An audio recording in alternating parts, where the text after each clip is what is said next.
Hello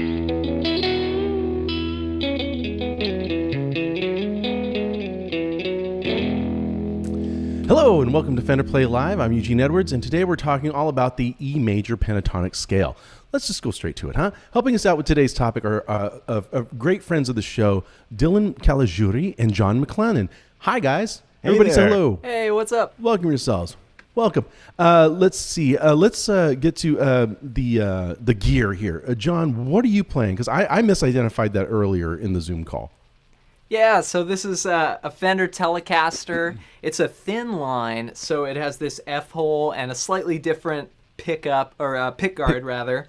And it's just a beautiful guitar. It's from around 2004 or so, and I'm plugged into a 67 Fender Bassman, just then a little bit of reverb and a small distortion pedal. But Can we hear a little sample of your rig there? Yeah. So here's what it sounds like.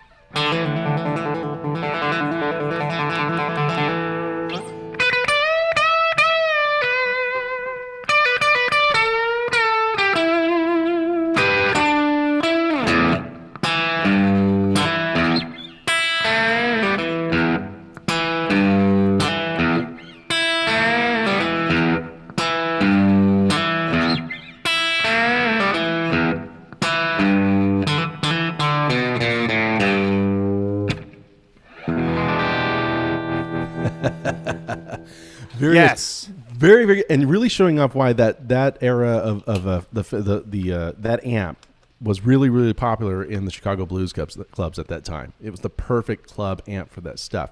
Very, very well done. And Dylan, what do you oh, look at Dylan's guitar. You're going to try this again, aren't you? Okay, folks, now bear with me here. This is the Jason Isbell. Oh, you did it! You said it! I did you got it right. I did right. it. The Jason Isbell signature Telecaster. Check it out. It's awesome. Here, I'll just give you a little.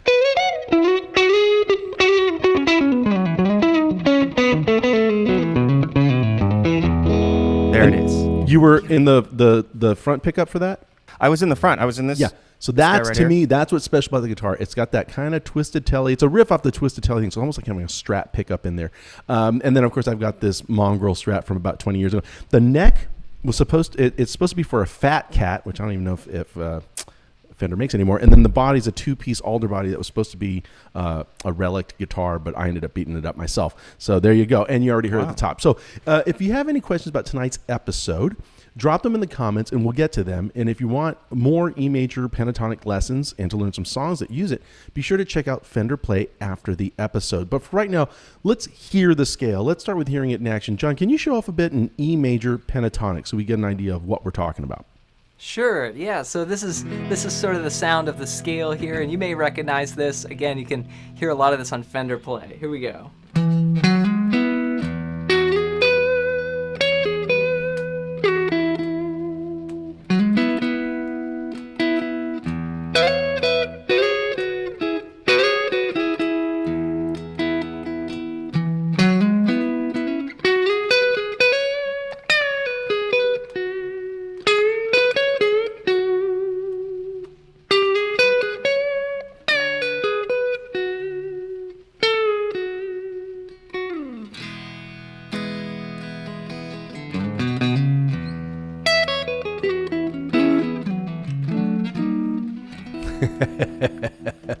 All right, so obviously John's a pro player, so we're gonna back up and get to the basics. But first of all, what you did there, John, was very clever. You transposed the solo to "Wish You Were Here" by Pink Floyd, and you played it in E major, right?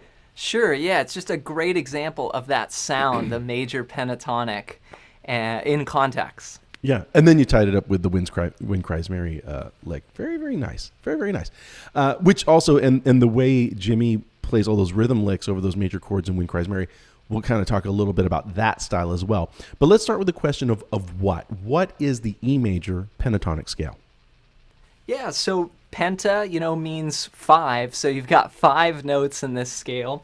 And if we look at the key of E, those notes are going to be E, F sharp, G sharp, B, C sharp, and then you get your E again. So you've got 1, 2, 3, 4, 5, and then your octave. And then, of course, you can keep going, and we learn these different patterns on guitar, and it helps us know that sound, basically the E major pentatonic. And where on the neck should one play this scale?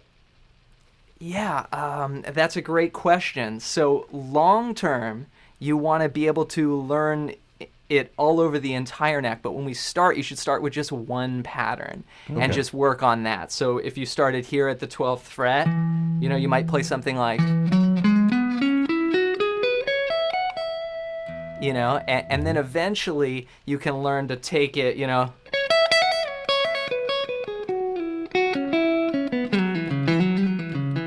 like wherever you want to go across the whole neck, but you should start with one pattern to. And you had some way to connect those, and we'll probably talk about that later on as well. Now, how does this differ from the E minor pentatonic, which we featured that a few episodes ago? We talked about that one. How's this one different?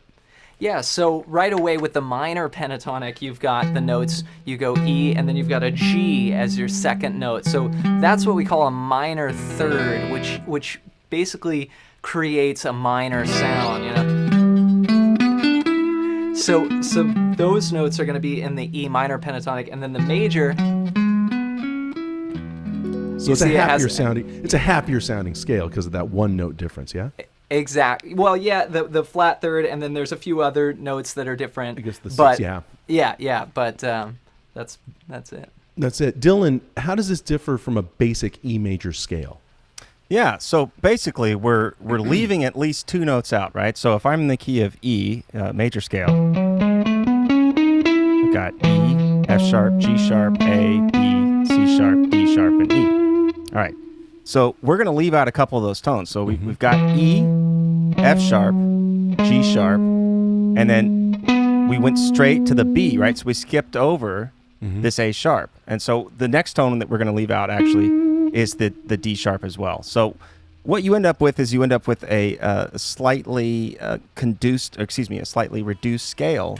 And if you're new to this and you're like, I put all my stock in that minor pentatonic scale, darn it, I wanted to know the major one now. There's a big trick to this. If you just start with your pinky on the E string at the 12th fret and play the minor pentatonic scale from that point forward. I call that pinky method. Did you coin that term? No, I didn't. That's good. I believe it was Teddy Roosevelt. But anyways, so it's a Rough Rider thing. Anyway, in 1913, yeah. Okay. Yeah, pinky method. So, but yeah, so basically, if you know how to play the minor pentatonic scale and you start at the 9th fret, ooh, it's a tough scale. It's mean. It's minor. Take it. Okay, now, but if you want to make the major pentatonic scale happen, start on the 12th fret with your pinky. Play the same scale. If that's not a twofer, I don't know what is. There you go. Yeah. So I guess I was going to. That was the next question I was going to talk about. Was what keys can this thing be played over? Pardon the preposition.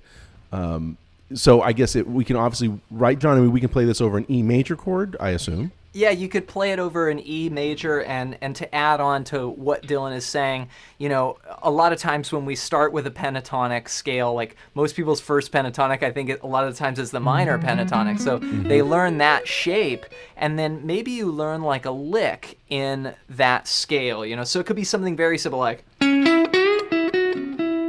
right? So that may be C sharp minor, like if you play a C sharp minor chord. There you go. Right, so that is a lick. Now watch play E major. Here you go.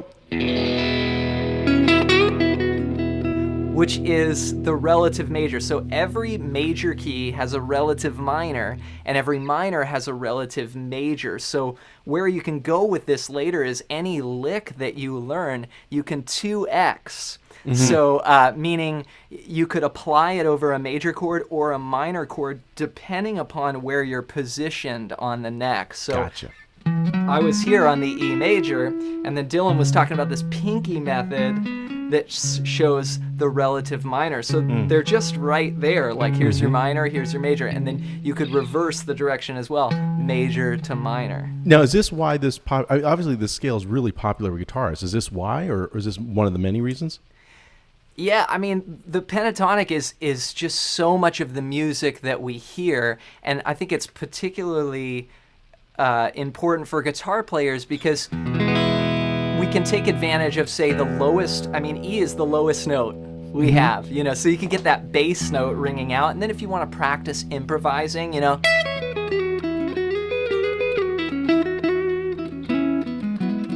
you start getting into being able to kind of give yourself a little backing, a little bass note, and then you can hear what that sound, you know, the pentatonic, those 5 notes, and hear what that sounds like over a root note. Also, it seems as though in the beginning, kind of when we're learning our first rhythm figures, I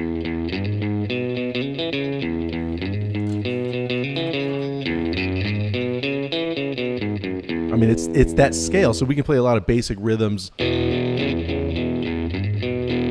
that sort of stuff. In first position, we're kind of in it already in a lot of ways, but we just kind of don't recognize it as being part of this scale, it seems. Now, Kevin H., who's watching on YouTube, has a question. Why do you skip the A sharp in the scale? Dylan. Yeah, so penta comes from the Greek word meaning 5, right? And so the major pentatonic scale gets its name from there being 5 notes within the scale. And it actually correlates back to some of the very earliest instruments that go back to ancient Greece, where there was naturally a larger amount of space between certain tones. So it's something that had to do with utility initially. And actually, there's a great lesson on Fender Play about this. It's the ABCs of the E major pentatonic scale, the exact scale we're talking about, built out piece by piece. You'll be able to build your own pyramid by the end of it. But if you sang 2 notes from the major pentatonic scale, or 2 notes that are next to each other, to the public, they're going to sing you a pentatonic scale if you ask them to continue the phrase, because it is that instilled, as John was saying, in the human ear. And there's some great Bobby McFerrin videos on this online about he got an entire audience to sing a major pentatonic scale by just giving them 2 notes and jumping to another position. Yeah, it's amazing. Wow, that's pretty impressive. It's in there. It's in there. That's right. And Buzz, we have a shout out from Matthew Parker. Hey, Jon MacLennan rocks. I'm sorry if I misspelled your name, but you do rock. So so you're already getting shout outs here. That's a great question. So let's jump into how often it can be difficult to connect the dots between a scale when you're in a vacuum and to use it in your playing. So let's talk about how you can incorporate it into your playing with some tips and tricks. Now, Dylan, you have something to talk about that's really important to you about root placement. Sure. So the big thing when you're transitioning, assuming that you know how to play the minor pentatonic scale, if you don't, you can start right at major. But the main big difference here is that you're going to have to learn where the roots are, because that's really where most of your licks or your notes or your melodies are going to resolve. And then you learn 3rd and 5th. So the roots here are E, E, and E, and that's just in this position, right? And we've been using this position all episode. Real quickly, can you show me like the first position, like go down to the bottom next so we can get an idea of, as well, just because we sure. So we have E, F sharp, G sharp, and then B, C sharp, E. Okay. Does that make sense? Yeah. Oh, yeah, absolutely. Just want to see the roots as well. Absolutely. So we've got E, E, and then as we move up.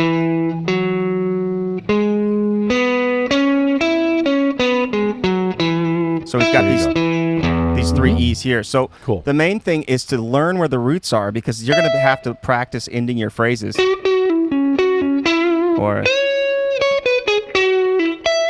And really kind of outlining where the roots are in the scale. That's going to get you on the path. And it really helps ground your licks and your riff playing. Like we really know where you are. Let's talk about a couple of moves. Actually, like you did some bends there. So John, can you talk about some really cool bends that we can put inside of if we're working in this scale? Things that really work.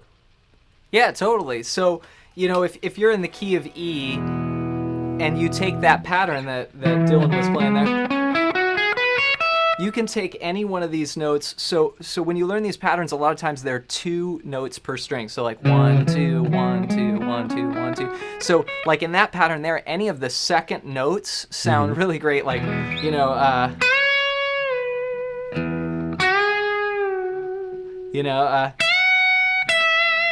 so just having the simple idea of like, okay, I know the pentatonic scale and I'm trying to get into soloing. Just take some of those notes and bend them, because so many great solos just start, they start with string bends, and it's such an expressive way of playing guitar, and then you can tie in that pentatonic. Now let's talk about how do we connect this scale. Obviously it exists in various spots up and down the neck. So how do we connect those different positions of it? Yeah, that's the goal. So long Right, term, that's the goal. Exactly, that's the goal. That's like, so if this Once we is do your, that, we're playing we're playing all the way up and down the neck. You've set yourself free at that point, and you're not really thinking this is the whole like break out of the box kind of concept where it's like you're basically just seeing it like a canvas. It's like one big scale. Because you could break up the scale in all different kinds of positions on guitar. But one cool way to do that that's helped me is learning the scale like on one string. So, Yep. And that kind of helps you see it that way instead of like up and down. And there's a lot of great solos that they do the one string. It's one of my favorite ways to play a solo.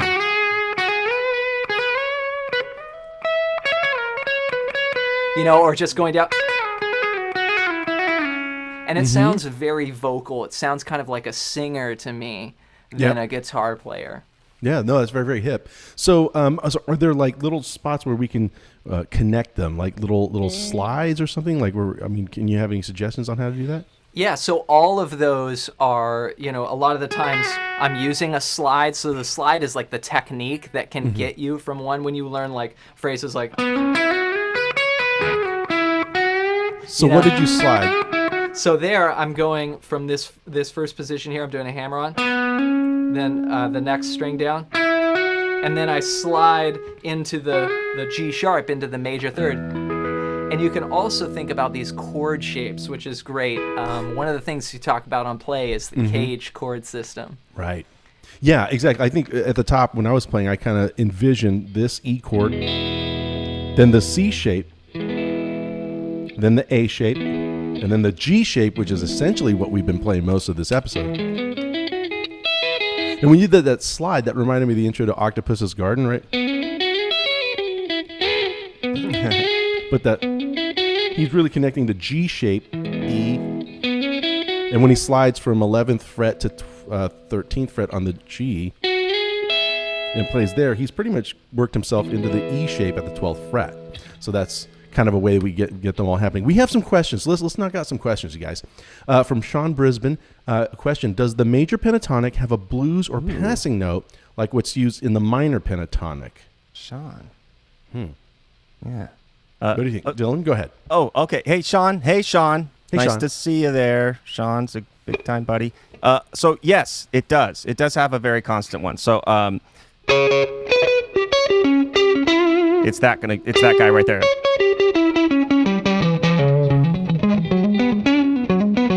So it's basically the minor third. So when you're playing in the key of E minor, you have a lot of licks to go.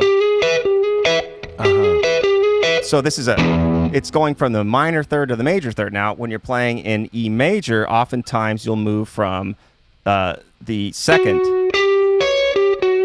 to the minor third. That's one common one. There's other ones that are common. These are all a little bit more saxophony sounding, is what I've noticed. Like when you start to step outside of the major scale. Yeah, and that note you mentioned, in this case the G natural that sits between the G. It does this have this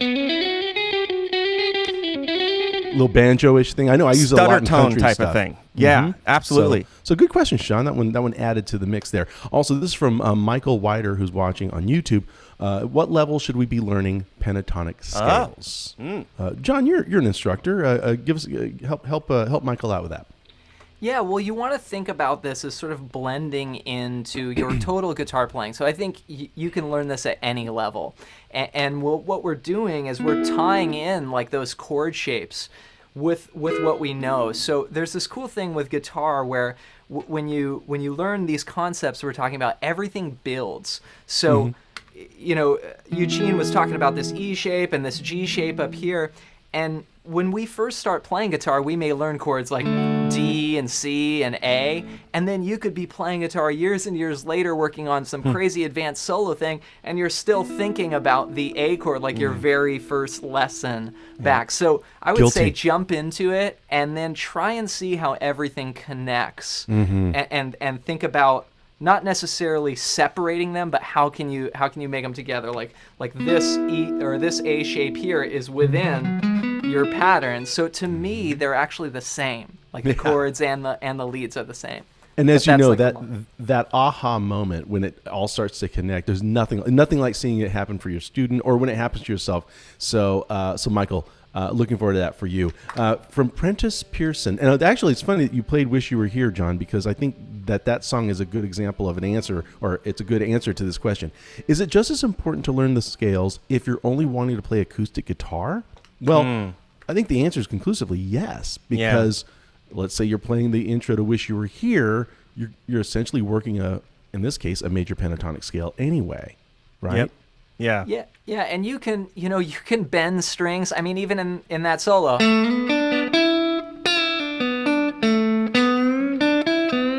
If you that is on acoustic. I changed keys. I'm in the key of G now. But that's a tough bend. That's a whole step bend on a G string that's typically like a wound string. So it's going to be a little easier on like your second string and your first string on an acoustic guitar. But yeah, of course, try and not think of them as different. Sure, there's a lot of songs where you're just strumming songs on acoustic, but you can rip a solo on acoustic too. Absolutely, and not only that, but it's all helpful to know your scales. That way, you can play little single note moves in between chord changes. So if you're in E and you want to go to an A chord, you can throw a little step motion in there.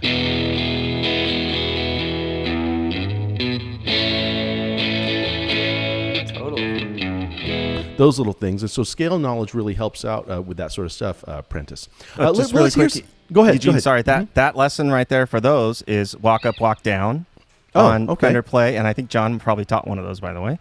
And then also, what you guys were just talking about a second ago is also within that ABCs of the E major pentatonic scale. So if you want to elaborate on any of those as somebody that's watching this, check out Fender Play. Walk up, walk down, and ABCs of E major pentatonic. Thank you, Dylan. Wow, you got that one in there. Now, let's hear some playing. John, you played some blues the last time you were here with us. Can you play some blues for us now? Again, using that E major pentatonic, and then we'll have Dylan show off a little bit. Sure. So here's a blues in E, and I'll stick to a lot of that E major sound. Here we go. Yeah.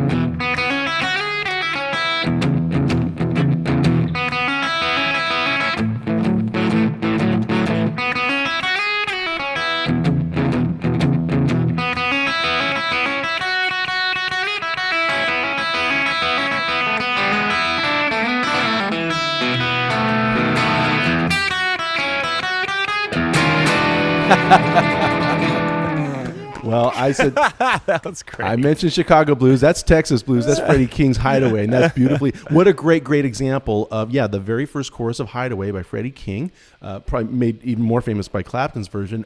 It's E major pentatonic, and obviously can be very, very bluesy. You just play it over a shuffle, and you've got some blues. Dylan, you have some indie rock, right? Oh, Some, yeah. The American Authors tune. So we can let's hear E major pentatonic put in that genre. Yeah, so it's guys, the scale's everywhere. Get pumped. This thing is everywhere. Yeah. So let's see. So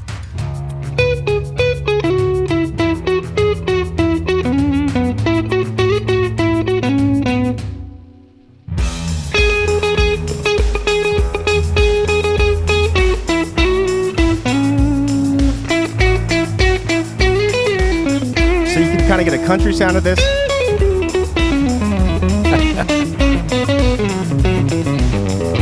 If you want to do what he was talking about, acoustic guitar, double stops. Well, you went bluesy there. Now you Okay, broke the scale. Come on, let's. But there's endless applications. So I mean, if this sounds rough to you guys, don't be discouraged by it, because I think you'll be able to hear where the next note is with this scale, unlike any other scale that you're going to learn. So have some confidence jumping into this, because it's already in the DNA. That's all I can say. Yeah, and the shapes are fortunately very, very comfortable on guitar. Like, so here'd be like a typical kind of a country ballad solo, or country mid-tempo solo in E, and I'll incorporate some pedal steel bends, which we can do using the scale. So let's see here.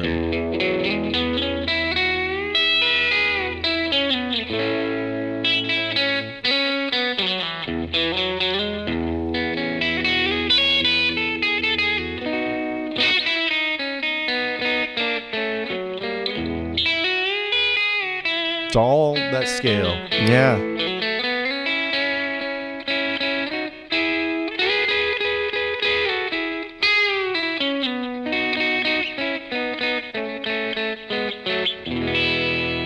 but being able to do that, real classic pedal That's some steel. porch picking right there, folks. That is porch picking there. Well, thank you. Hopefully we've given you guys a lot of examples of this, and you've seen examples of it. And hopefully it's time for homework. I mean, we're at time for homework. And Dylan, so this is your spot here. You curated the homework this week, and I'm very excited for you. So assign it. Yeah. Well, I thanks so much for being here, you guys, and John. You guys have all done a great job. This has been a fantastic episode on E major pentatonic scale. If you're a beginner, try to play the E major pentatonic scale in the open position. So check out that ABCs for the E major pentatonic scale. There's a question earlier about when to learn this scale, and the advantage of being a member of Fender Play is it's in path. So as you're walking through the path, it will actually align with everything you're doing and then be reinforced by the music you're about to learn. So that's the advantage. Can you demonstrate that scale in the open position real quickly? So we've got. So they know what they're learning. Sorry. There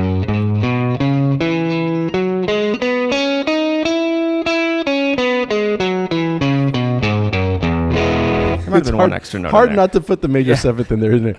Okay, well, go ahead. And then, so if you're an intermediate, head to Fender Play and check out the ABCs of E major pentatonic course and learn how to play the scale in at least 2 positions. So, John, can you give an example of playing it in 2 positions, like wrapping them together? Oh, cool.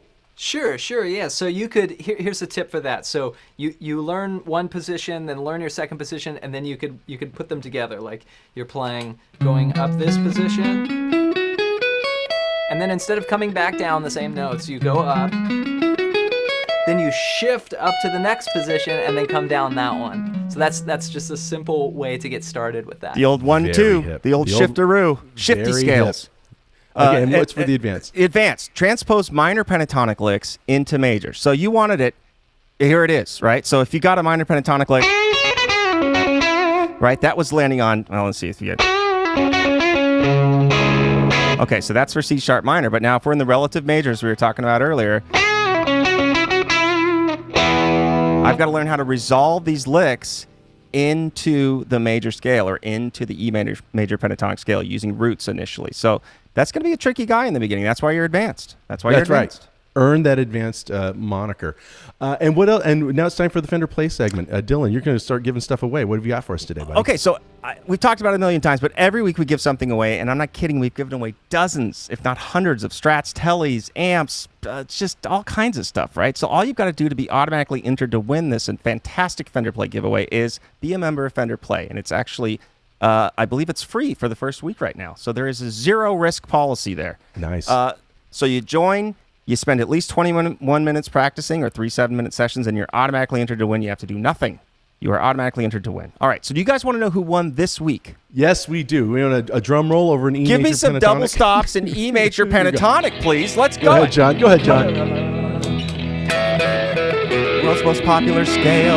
Here it comes. It's David J. It's David J. We knew it was David. I knew it was David. Way to go, David J. Congratulations. Enjoy your new guitar, bass, amp, or whatever it is that you choose. And Dylan, what else do you have for us? New songs on the site. So you can always go to the songs tab and you can sort by recent if you want to just get with all the fresh stuff, the hip new stuff that's on there, all the kids are doing. Also, the brand new one that's on the site, though, is Smooth by Florida Georgia Line. So, and this is where you could throw in your major pentatonic. So you just got to keep rolling on that, and you'll be in the band before you know it. So Smooth by Florida Georgia Line. Check it out. Tons of new stuff on the site. Tons. Way to go, Dylan. Thank you very, very much for giving stuff away and keeping us updated. And a huge thank you to John for helping us with this splendiferous scale. Thank you so much, buddy. You sounded great. Thanks for having me on here. So stoked. And now we want to hear what you have coming up. What do you have going on? Yeah, so you can find me at my website, just jonmaclennan.com. I've got a ton of great resources on there, as well as youtube.com/Jon MacLennan. It's just JONMACLENNAN. And hopefully I mention this every time you hear, but because one of my favorite styles of guitar is chord melody playing and fingerstyle stuff, and you are a master at it. So people, if you're into that stuff, if you're really advanced, and you want to really jump into that, hit John up, because I can't think of someone who's a better teacher for that stuff, in my opinion. So way to go, John. It's always a pleasure to have you here. Thanks for having me. You got it. Everybody else out there, keep safe, keep practicing, and we'll see you next week at the same time and the same bat channel. Everyone, let's play it on a G chord, but John, go ahead and play a pentatonic scale over that. 1, 2, 3, go.